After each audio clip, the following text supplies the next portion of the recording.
Shalom. Nah, saya lihat Bu Iin itu luar biasa, tenang. Kalau saya itu susah tenang, karena kita dulu pernah di pengamanan khusus ya. Jadi kalau saya masuk satu ruangan, pasti lihat pintu keluar, pintu masuk. Nanti ada evakuasi, tiba-tiba ada kebakaran, ada sabotase lain-lainnya. Jadi saya itu kalau masuk satu ruangan, pasti tidak tenang. Mesti dua penjuru saya lihat, keempat penjuru, oh larinya ke sini. Oh ini berarti kalau ini nanti ada keributan, larinya ke sana gitu. Ke sana umpuk-umpukan. Aduh. Dan itu udah sampai mendarah daging dalam hidup saya. Jadi susah sekali hilang. Nah, hari ini kita akan bahas tentang kuasa darah Yesus. Apa saudara? Nah, ada suatu hal yang kadang dalam hidup ini, saudara ya, kita harus siap untuk melangkah, saudara. Saya tanya sama saudara, kalau di suatu tempat kita berhenti di satu tempat dan itu adalah tempat yang salah, ada dua hal yang harus dilakukan. Pertama, mundur. Kedua, berhenti. Ketiga, jalan. Apa yang harus saudara lakukan? Kalau tahu di suatu tempat itu dan tempat itu salah. Nah, saya mau tanya, kalau Ibu Im mesti ngomong tanya Tuhan. Nah, jadi kalau kita sudah melangkah di suatu tempat yang salah dan kita ditempatkan suatu tempat yang salah, berhenti, mundur, atau jalan. Nah, saya mau tanya, yang berkata berhenti, angkat tangan. Yang berkata mundur, angkat tangan. Yang ketiga, yang ngomong jalan, angkat tangan. Kalau saya katakan jalan. Karena kita tidak mungkin kembali ke masa lalu. Dan kita tidak bisa berhenti menunggu kematian, tapi terjalan sambil memperbaiki kesalahan. Suatu kali saya ditelepon, ada suatu tugas yang berbahaya. Saya ini puji Tuhan, ada yang ngomong saya ini alot nyawanya adalah. Saya itu hidup di ujung tanduk dan hampir setiap waktu mati sewaktu-waktu karena tugas khusus ya. Nah, suatu kali saya ditelepon seorang bintang 4 jenderal. Waktu itu dia telepon sama saya, dan waktu itu ada salah satu dari pasukan pengaman khusus, pengawal presiden, telepon saya. Daud, siap. Kodenya ini, sandinya ini, tek, dia manggil sandi saya, kode saya. Des. Ada perintah khusus, siap. Jalan. Udah. Waktu itu saya ada di Surabaya, padahal saya itu mau khotbah. Jadi waktu itu saya ngomong sama Michael Gunawan. Michael, maaf, saya tidak bisa khotbah. Padahal saya mau ke mimbar, tapi ada perintah khusus. Hari itu harus meluncur. Waktu itu saya berkata sama Michael, kami ganti khotbah. Loh, padahal gimana? Jalan. Nah, langsung jalan, naik mobil, bus kencang dari Surabaya ke Jakarta. Nah, waktu itu saya di Jakarta. Karena kita ini kan biasa tertib, saudara. Kalau saya itu janjian sama orang, pasti 1 jam, bahkan 2 jam sebelumnya. Karena kita kan tugasnya seperti itu dulu. Waktu itu diberitahu, ingat, dalam tugas ini siap disangkal, dibantah, tidak diakui, putus jaringan. Siap. Sudah siap? Siap. Berarti apapun operasinya yang terjadi dalam hidup kamu, kamu tidak diakui. Dibantah, disangkal, putus jaringan. Ingat, kamu adalah elang. Nama saya elang. Saya dulu namanya elang 74. Nah, dengan metode strategi mata elang, terbang, tek, sus, gitu dalam. Nah, gitu saya ngomong sama, tahu, seperti biasa, tidak diakui. Langsung, apa tugas saya?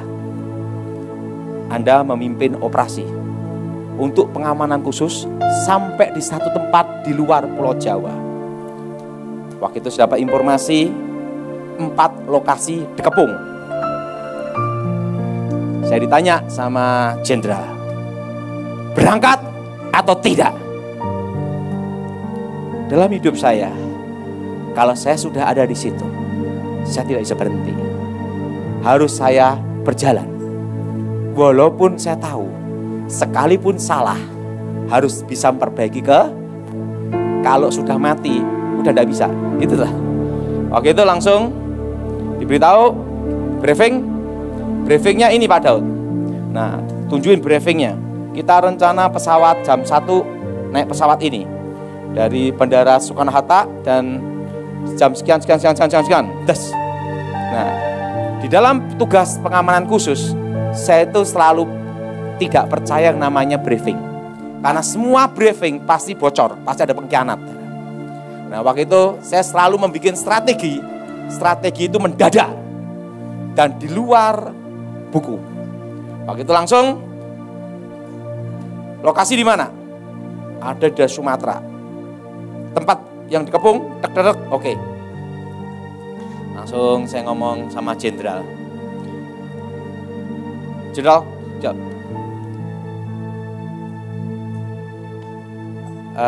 jenderal percaya sama saya enggak?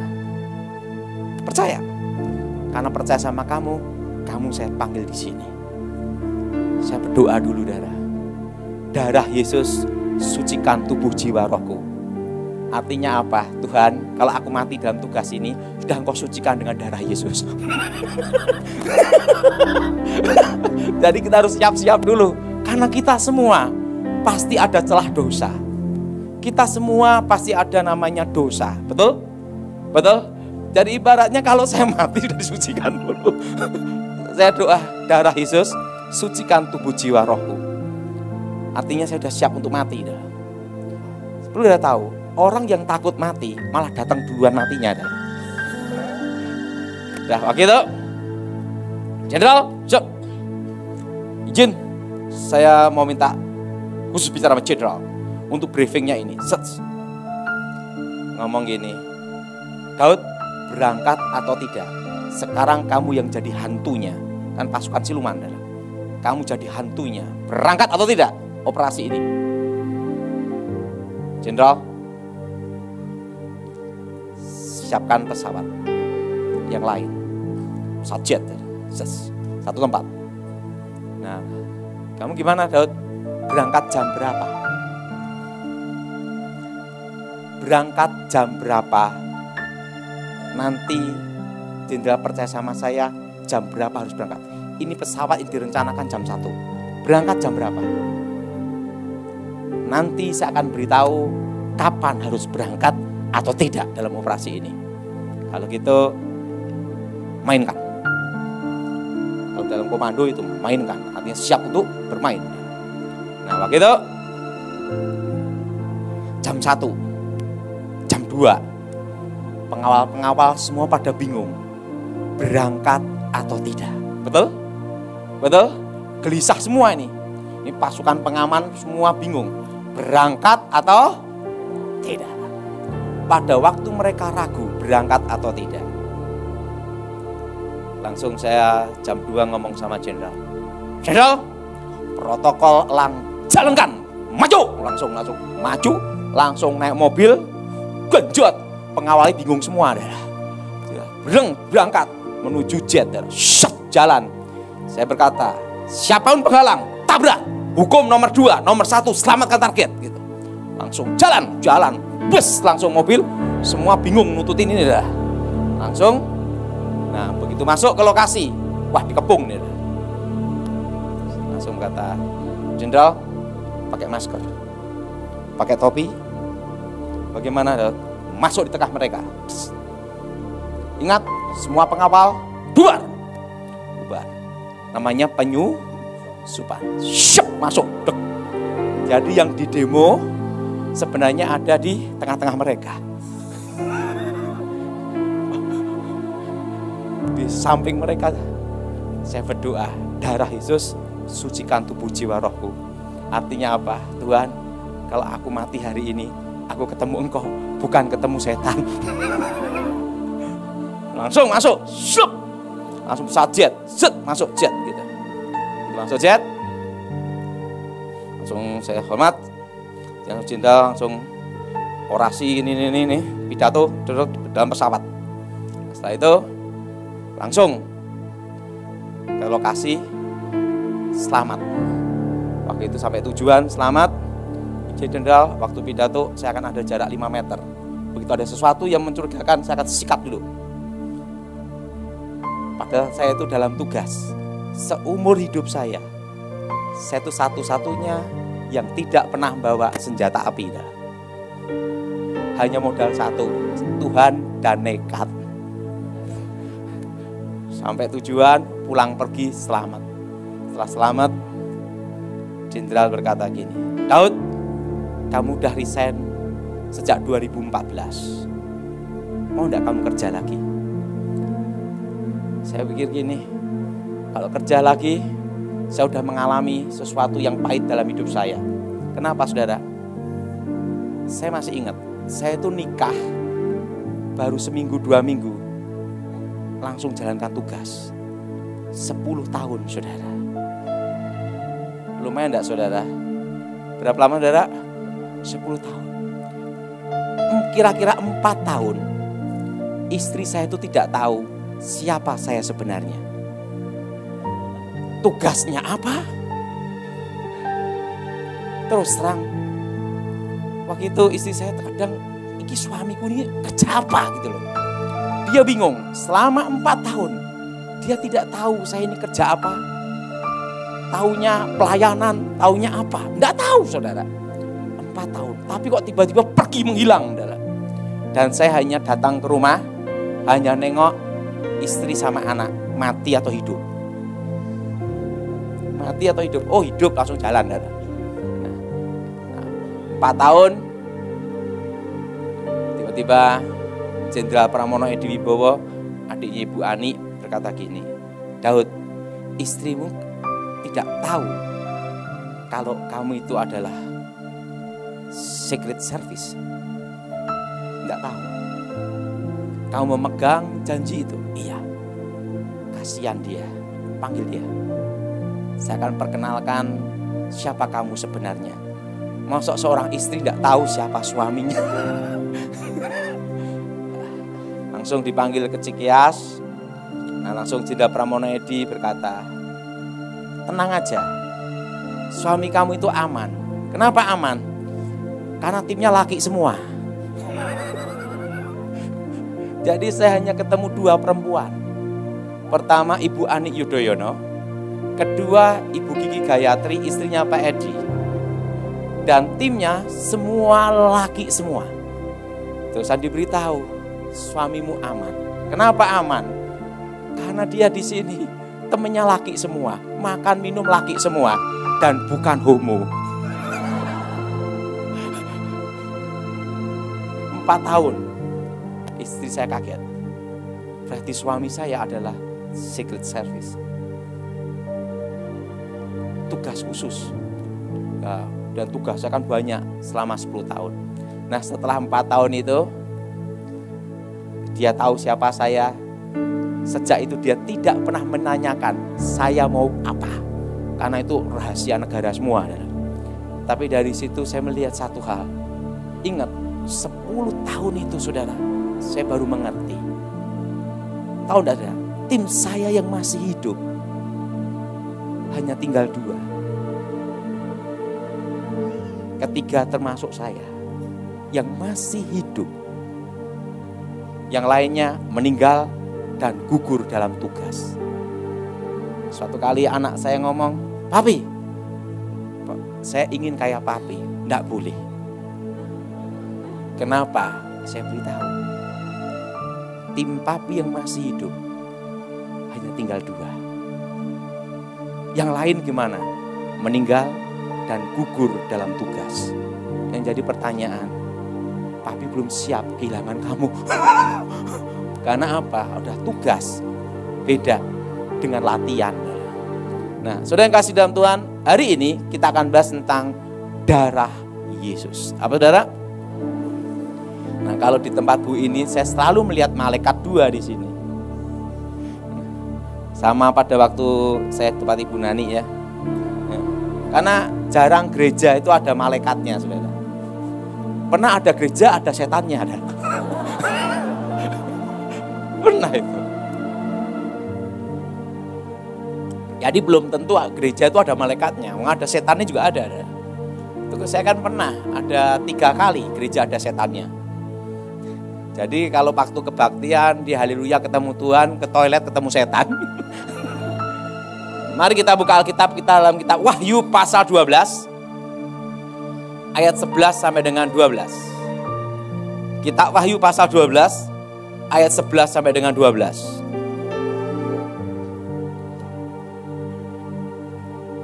Kitab Wahyu pasal 12 ayat 11 sampai dengan 12. Oh. Dan mereka mengalahkan dia oleh darah anak domba dan oleh perkataan kesaksian mereka, karena mereka tidak mengasihi nyawa mereka sampai ke dalam maut. Ayat 12 sudah baca bersama-sama.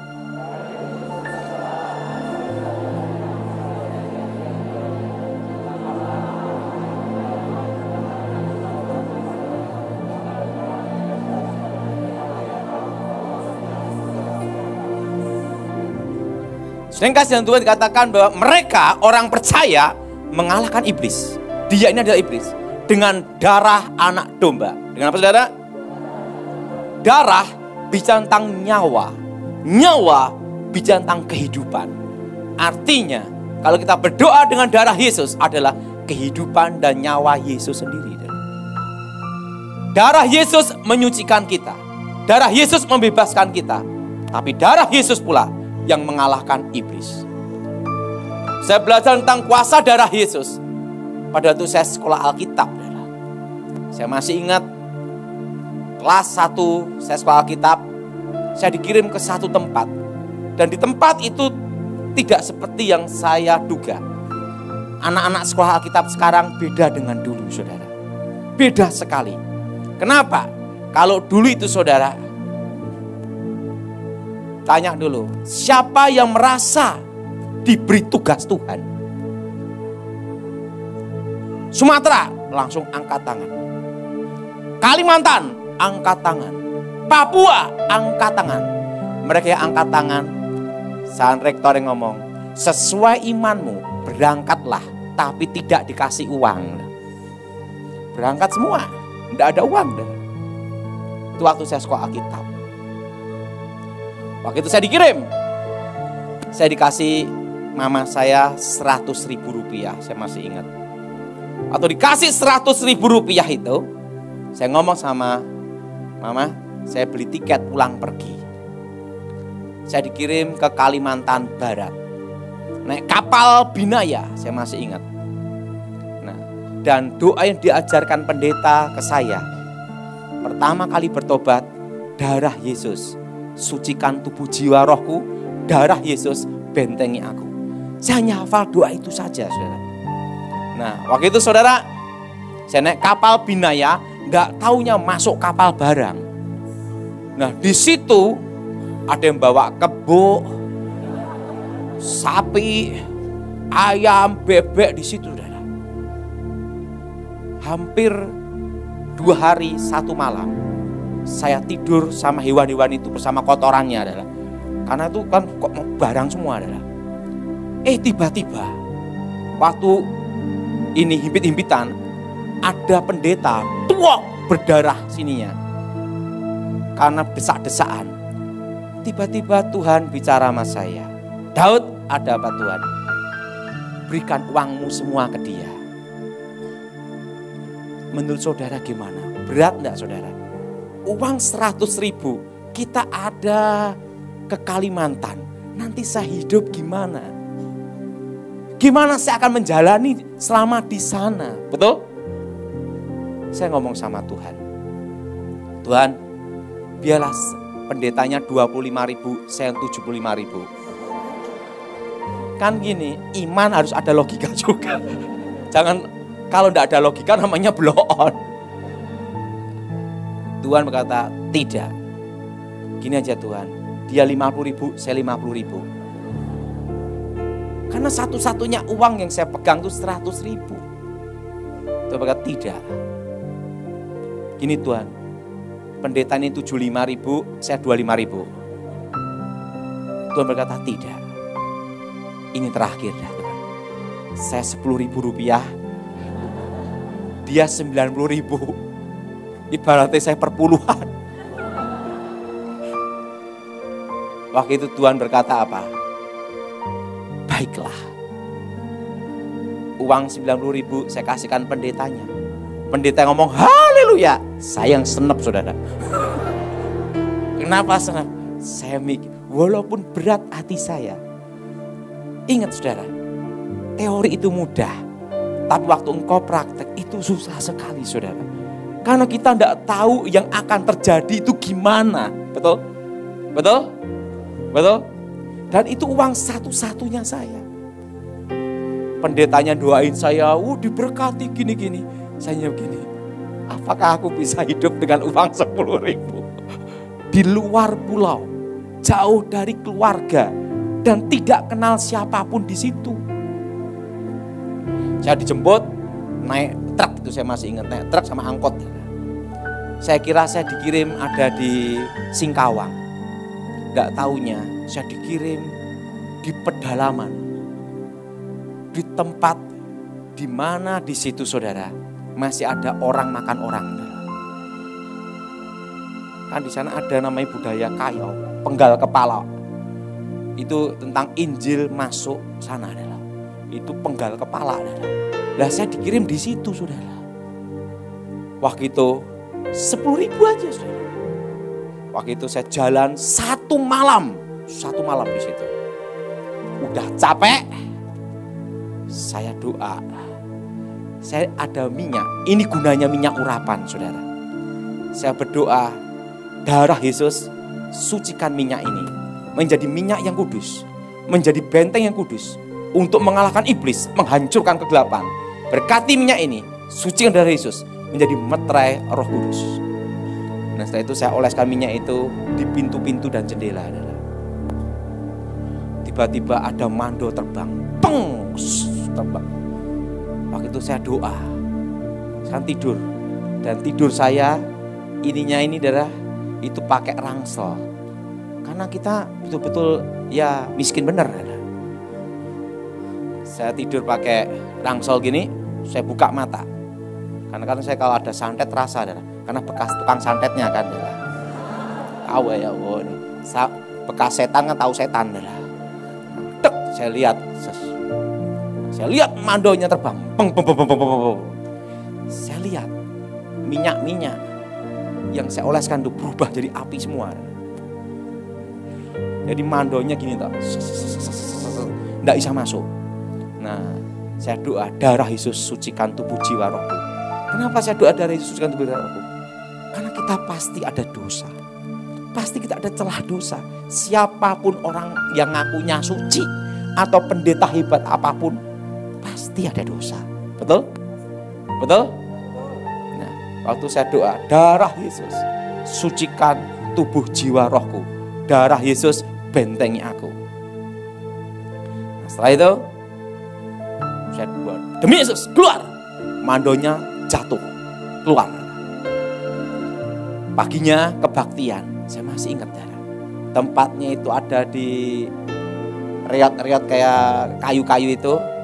Saya masih ingat, jemaatnya hanya satu. Saya yang khotbah, saya menyampaikan pujian penyembahan, yang mimpin pujian penyembahan, saya ngedarin kantong kolektor. Jadi dia ngasih berapa saya tahu. Karena apa? Jemaat hanya satu. Jadi dari saya kembali ke saya. Jadi saya yang khotbah, saya yang nyanyi, saya mimpin pujian, saya ngedarin kantong kolektor.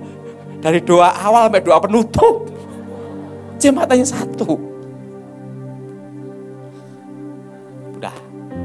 Saya kembali ke tempat itu lagi, saya tidur lagi malam itu. Dan saya cari makan susah. Saya kan kalau di hutan ada namanya parit-parit itu. Saya hanya dikasih nasi aja. Saya cari itu keong-keong itu untuk direbus, untuk dimakan, saudara. Penting untuk hidup. Untuk hidup aja, saudara. Setelah saya makan, udah. Jadi untungnya dulu saya pernah dilatih survival. Jadi tidak kaget seperti itu. Saya makan, udah selesai. Malamnya dikirim lagi. Guci-guci berterbangan lagi. Nah, Begitu saya doa, darah Yesus, sucikan tubuh jiwa rohku. Darah Yesus, bentengnya aku. Tiba-tiba saya lihat saudara, minyak-minyak itu berubah di api lagi. Saudara. Jadi kalau kita kasih minyak urapan di rumah kita, itu adalah api suci. Saudara. Nah, saya perhatiin jarang ada gereja yang melakukan hal-hal seperti Ibu Iin. Itu kembali ke Pondok Daud ya namanya. Itu jarang terjadi. Dan apa yang terjadi? Waktu keluar minyak itu keluar apinya semua. Saya doa. Doa saudara. Saya doa. Setan keluar di nama Yesus. Guci-guci berjatuhan semua. Besoknya hari Minggu. Waktu itu kebaktian saudara. Udah hidup susah. Jemaat satu lagi ya. Jemaat satu aja. Waktu itu tiba-tiba ada banyak orang. Satu kampung keluar semua. Ada yang bawa tombak, panah. Karena di sana kalau ada mangkok merah berjalan. Dan waktu itu mangkok merah berjalan. Waktu mangkok merah berjalan, itu namanya perang. Saya kira kebaktian. Mereka gitu. Datanglah ke tempat kebaktian. Datang kepala suku dan kepala adat. Di sana itu agamanya itu kepercayaan waktu itu saudara. Dia tatap saya tatap dia. Saya hanya berdoa, darah Yesus hancurkan kutuk. Darah Yesus hancurkan mantra. Kenapa saya doanya seperti itu? Karena yang saya hafalin hanya itu. Yang diajarkan hanya itu sampai sekarang. Darah Yesus hancurkan kutuk. Darah Yesus hancurkan mantra. Darah Yesus bebaskan. Demi nama Yesus, roh-roh jahat keluar. Kepala suku, kepala adat gunakan ilmunya gini, baca mantra gini, jatuh, roboh. Satu kampung itu semua gini semua adalah. Dan hari itu, satu kampung bertobat semua adalah. Dan apa yang terjadi? Di tempat itu tidak ada toko, mall tidak ada. Jadi semua makan dari berburu. Apa yang terjadi? Pagi, babi hutan. Siang, rusa. Jadi selama 1 bulan, saya jadi raja kecil di situ. Dan setiap hari baptis 15-20 orang setiap hari. Dan waktu itu pendetanya itu tahun 93-94 Injil masuk di sana adalah. Nah waktu itu saudara pendetanya Matius Mau yang membaptis. Saudara. Itu setiap hari dari kampung ini karena mereka tahu kepala suku yang dianggap sakti itu kalah saudara. Wah, bertobat dan waktu itu saudara apa yang terjadi? 1 bulan tugas saya selesai. 10.000 itu tetap utuh.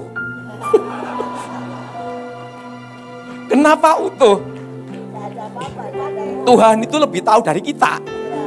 Bayangin, toko ndak ada, minimarket ndak ada, terusan mall ndak ada, adanya hutan.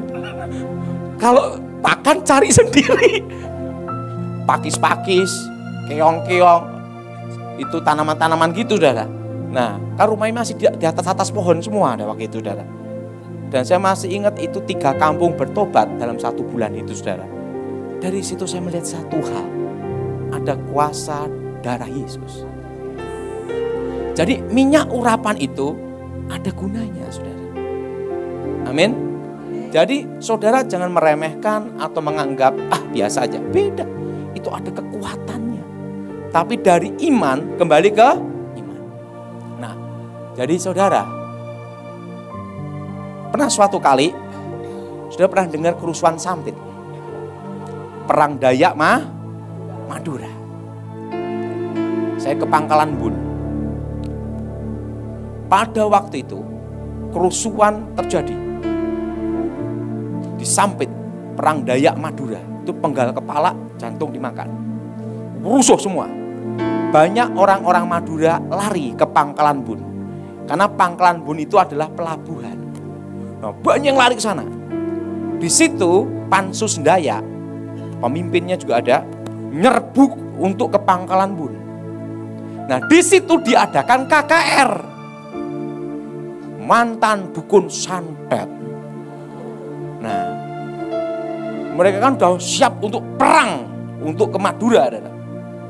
Karena ada tulisan KKR mantan dukun santet, mereka lihat itu, nyasar semua masuk KKR.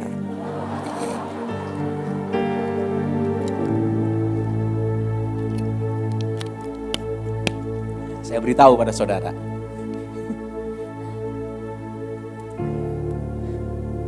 anak saya itu pernah ngomong gini, "Papi, ada apa?"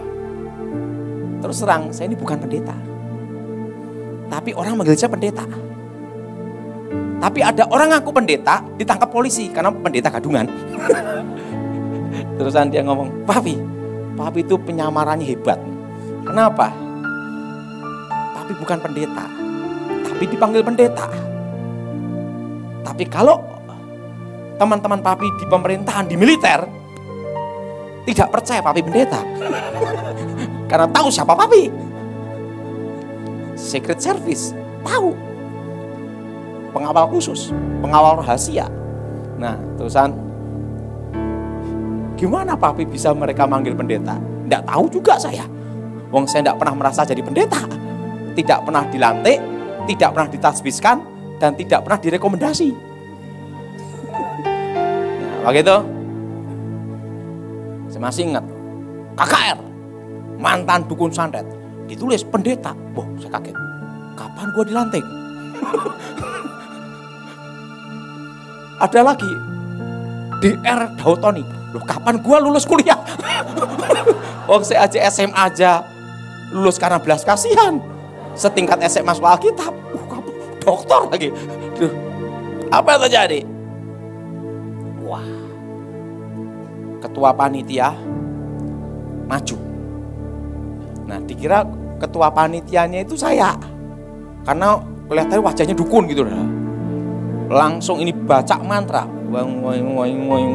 syas. Itu orang Dayak, dukun Dayak baca mantra. Itu ketua panitianya langsung manifestasi kerasukan. Langsung kerasukan gini-gini. Di tengah-tengah KKR. Nah, waktu itu saya berdoa gini, Tuhan, aku mohon kuasa-Mu Tuhan. Saya berdoa, darah Yesus, sucikan tubuh jiwa rohku. Darah Yesus benteng aku. Nggak taunya apa, ketua panitia ini jengkel sama timnya. Berarti ada akar. Nah, itu celah juga. Nah, kadang kita juga mau khotbah, jengkel sama anak kan itu lah. Atau jengkel sama sebelah. Kan bisa terjadi. Oh, tiba-tiba sebelahnya kentut terus.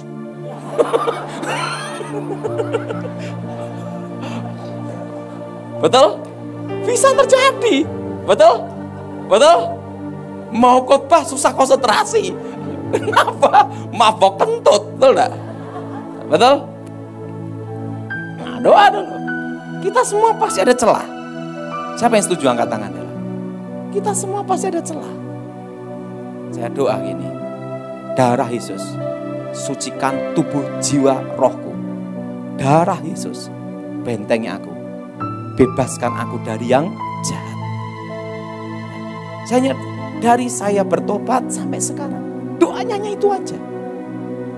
Makanya kalau mau jujur, saya khotbah ya muter di situ juga. Karena yang tak apal itu doang. Makanya suatu kali saya diminta khotbah 30 kali udah selesai. Saya ngomong sama Michael, saya enggak khotbah hari ini. Saya tak tanya jawab aja. Loh, kenapa? Bahan khotbahku udah habis entek. Mek khotbah apa meneh. Lalu lebih baik kan jujur daripada paksa diri. Lalu setelah itu udah saya berdiri di mimbar. Saya ngomong, yang tadi yang jadi korban itu adalah ketua panitia yang namanya Dautoni saya. Tiba-tiba ada suara jelas sekali, katakan semua yang punya ilmu gaib keluarkan semua. Oh, saya dalam hati saya, ini suara Tuhan atau bukan ya? Ini kalau bukan suara Tuhan mati loh saudara. Itu Dayak semua saudara. Iman sih iman, imin dipikir juga. Nah, saya berdoa. Darah Yesus, sucikan tubuh jiwa rohku. Darah Yesus, bentengi aku. Setelah itu, saya berdiri. Wah, selama 1 jam saya khotbah. Dikirim kuasa-kuasa gelap. Mantra-mantra dikirim terus. Nah, selama 1 jam, wah ada angin apa. Saya lihat ada pedang malaikat. Sampai sana. Saya khotbah terus. Tetap konsentrasi. Setelah 1 jam saya berkata, yang ngirim kuasa gelap ke saya, gaib, maju semua. 200 lebih maju. Bayangin dong, 200 lebih maju. Yang ngirim kuasa gelap ke saya, maju semua. Yang maju 200 saudara. Kalau 1 masih mending kan. Ini 200. Lengkap, senjata lengkap. Mandau, panah gitu. Mereka gini, mereka pada berlutut semua, bertobat. Dan apa yang terjadi? Kota Pangkalan Bun tidak terjadi kerusuhan. Karena yang nyerang pada tobat. Kan sampai sekarang. Karena kejadian itu. Langsung dari kepolisian ngomong-ngomong saya, oh udah, makasih. Ya udah. Nah, artinya apa? Darah Yesus sucikan tubuh, jiwa, rohku. Amin. Amin. Ada satu pengalaman tentang darah Yesus. Ada yang tanya sama saya, ada enggak pengalaman Pak Daud menghadapi lawan yang hebat? Ada. Saya masih ingat itu adalah perintah khusus.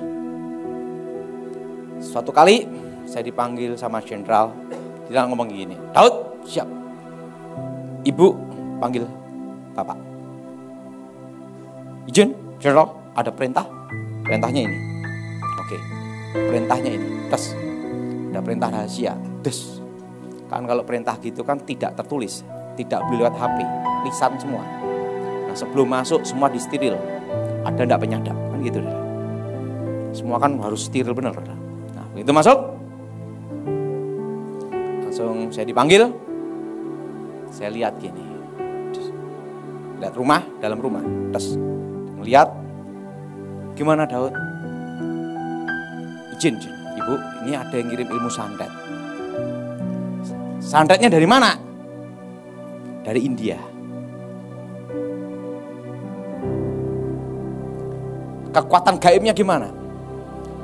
Izin Ibu, ini untuk menjatuhkan presiden. Jadi tugas saya adalah pengaman khusus. Jadi saya akan berjuang untuk menyelamatkan presiden. Waktu itu Ibu langsung berkata gini, Bu Ani ya, bisa enggak kau menanganinya? Waktu itu dari getarannya saya tahu kekuatannya sampai di mana. Izin Ibu, ini yang ngirim dari India, namanya Sai Baba. Kekuatan gaib seperti ini, mistik seperti ini. Kamu bisa menghadapi enggak? Saya belum pernah menghadapi lawan seimbang. Kemampuan batin dan kemampuan semuanya imbang, belum pernah. Tapi kalau saya harus menghadapi untuk negara, saya jalankan. Tapi saya minta satu hal, sebelum saya jalankan tugas ini, apa yang perlu saya lakukan untuk kamu? Pertama, kalau saya gugur dalam tugas ini, karena dalam pertarungan itu hanya yang hidup hanya satu orang, tidak bisa dua-duanya hidup. Langsung Ibu langsung gini, Sang Jenderal berkata, apa permintaanmu? Pertama, kalau saya gugur dalam tugas ini, karena saya tahu disangkal, putus jaringan dan tidak diakui.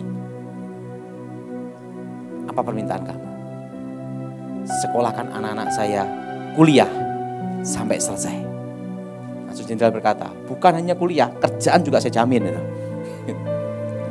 Oke, tapi kamu harus siap untuk menghadapinya. Ya. Kedua, beri saya waktu untuk ketemu keluarga dulu. Minimal sebelum saya jalankan tugas ini. Kalau saya mati udah ketemu anak sama istri, betul gak? Karena saya tahu. Kita tidak tahu mati apa hidup gitu. Langsung, boleh silakan.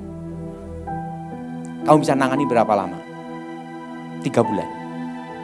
Saya masih ingat itu 2011. Kalau gugur dalam tugas ini, saya udah tenang. Anak saya udah ada jaminan.